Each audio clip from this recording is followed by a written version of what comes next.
ఏయ్ ఏయ్ సిగ్గుమాలినాటిల్లారా సిగ్గుమాలిందాన ఇంకా అసలు సిగ్గు రాలేదా నీకు? ఇక పెట్టడా దేవుడు బ్రతికున్నంతవరకు? అన్ని బంధాలకు దూరం అయ్యావు, ఎందుకే ఇంకా ఎగిరి పడుతున్నావు? అందరికి పేర్లు పెడుతున్నావు, అందరిని గాలోళ్ళు దూళ్ళోళ్ళు అంటున్నావు. ఎందుకే? ఇంకా ఏం పాపం మూట కట్టుకుందామని ఇంకా నోరు పడిపోయి కాళ్ళు చేతులు పడిపోయి నోట్లో పురుగులు పడిందాకా నీ నోరు ఆగదా? అసలు సిగ్గుందా? ఒక సంగతి తెలుసా నీకు? సూటుగా చెప్తున్నాను, మన డొప్పు మనం కొట్టుకోవటం కాదు, మనం మంచోళ్ళమే, మనం అది మనం ఇది అని ఎదురుగా చూసేవాళ్ళు అనాలి. అర్థమైందా? నీకు తల్లిదండ్రుల దగ్గర గౌరవం లేదు, అత్తమామల దగ్గర గౌరవం లేదు, అన్నదమ్ముళ్ళ దగ్గర లేదు, అక్క చెల్లెళ్ళ దగ్గర లేదు, కట్టుకున్న మొగుడి దగ్గర లేదు, కన్న పిల్లల దగ్గర లేదు. అసలు సమాజమే నిన్ను ఒక చీడ పురుగులాగా చూసి అసహ్యించుకుంటుంది. ఏంటమ్మా నువ్వు సర్టిఫికెట్లు ఇస్తున్నావా? మూసుకో ముందు. అసలు ఏరి కడుక్కుంటున్నావా? సిగ్గుందా అని అడుగుతున్నా. ఇంత జరిగినా కానీ ఇంకా నోరు తెరిచి వాళ్ళట్ట వీళ్ళెట్ట అని ఈ ఫోనుల్లో మాట్లాడతాం, ఈ గొడవలు పెడతాం. ఆపవా? ఏంటే నీ ప్రాబ్లం ఏంటి? అసలు నువ్వెందుకు బతుకుతున్నావే? ఎందుకు బతుకుతున్నా? అసలు సిగ్గు శరమ శీమునెత్తురు దేవుడు పెట్టలేదా? నువ్వెంత, నీ బతుకెంత?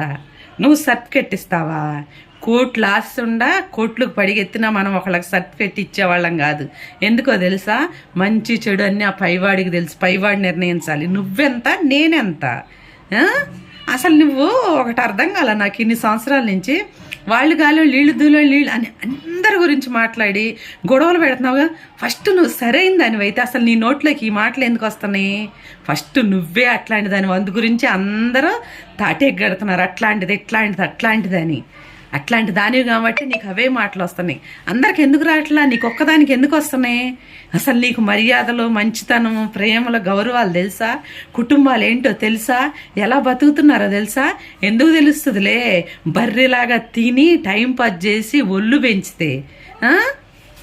నీకేమన్నా సిగ్గు లజ్జ ఉంటే ఇంత జరిగినా కూడా గుద్దానోరు రెండు మూసుకొని ఉంటావు. నువ్వు ఇంకా మూసుకొని లేదని నీ సిగ్గు పెట్టలేదు అసలు దేవుడు, తెలుసా? సిగ్గు పెట్టలేదు. ఇగో ఎంతటితో వదిలేస్తాను అనుకోబాక. ఇంకొకసారి ఎవరి దగ్గర ఏమన్నా మాట్లాడేవనుకో ఫోటో పెట్టి పేరు పెట్టి వీడియో మాట్లాడతా. నీకు చాత అయింది చేసుకో. ఎందుకే వాగుతున్నావు? నా మీద అంటున్నావని నేను అంటలేదు, నన్ను అంటున్నావని నేను అంటలేదు. నువ్వు చుట్టుపక్కల వాళ్ళ మీద వాగే దేనికి? నీకేం పని? నువ్వు పేర్లు పెడతావా మనుషులకి? ఫస్ట్ నీకు పేరు ఉంది, నీకు అడ్రస్ ఉంది, నీకు అసలు తాతపురం తెలుసా? ఎవరి దగ్గర ఏం మాట్లాడాలి, ఏం చేయాలి, రోగం వస్తే ఎప్పుడు ఎలా మసులుకోవాలి, గొడవలు వస్తే ఎలా అసలు నీకు తెలుసా ముందు? నీ సిగ్గు జతక్క నాకు ఇక తిట్టులు రానిబాక. నువ్వు ఇంకా వేరే వాళ్ళ గురించి ఎందుకు మాట్లాడుతున్నావే? పాపమని 10 మంది పోగైతే ఒక మంచి జరిగింది, అది తెలుసుకో. మనుషులకు పేర్లు పెట్టి అసహించుకొని ఇది చేసుకొని నిన్ను నువ్వు ఇంకా కించపరచుకోబాక. అర్థమవుతుందా? దేవుడు నీలాంటి వాళ్ళని వదిలేశాడు అసలు పట్టించుకోకుండా. ఎందుకో తెలుసా? లాస్ట్కి మిడతలు వస్తాయంట.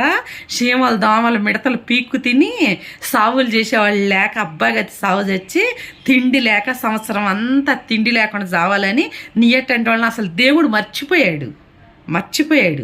సిగ్గుమాలిందాన సిగ్గుమాలిన మాటలో మాట్లాడవాకమ్మా. కొద్దిగా వెనకమాల ఇటు ఇటు చూసుకొని మాట్లాడు. మనం లైఫ్లో ఏం జరుగుతుందా, మన ముందు ఏందా వెనకమాలేదు, ఇంకొకళ్ళకి పేరు పెడతావేంటే? అసలు కాపురాల్లో చిచ్చులు పెడతావేంది? నీకెందుకే అందరి సంగతి? సిగ్గుమాలిందానే. నీకు ఇంతకన్నా తిట్టాలంటే నాకు తిట్టులు రాట్లా. నీకు లేదు సిగ్గు శరం, నాకుంది అంతో ఇంత దేవుడు పెట్టాడు. అందుకే నేనేం మాట్లాడలేకపోతున్నా.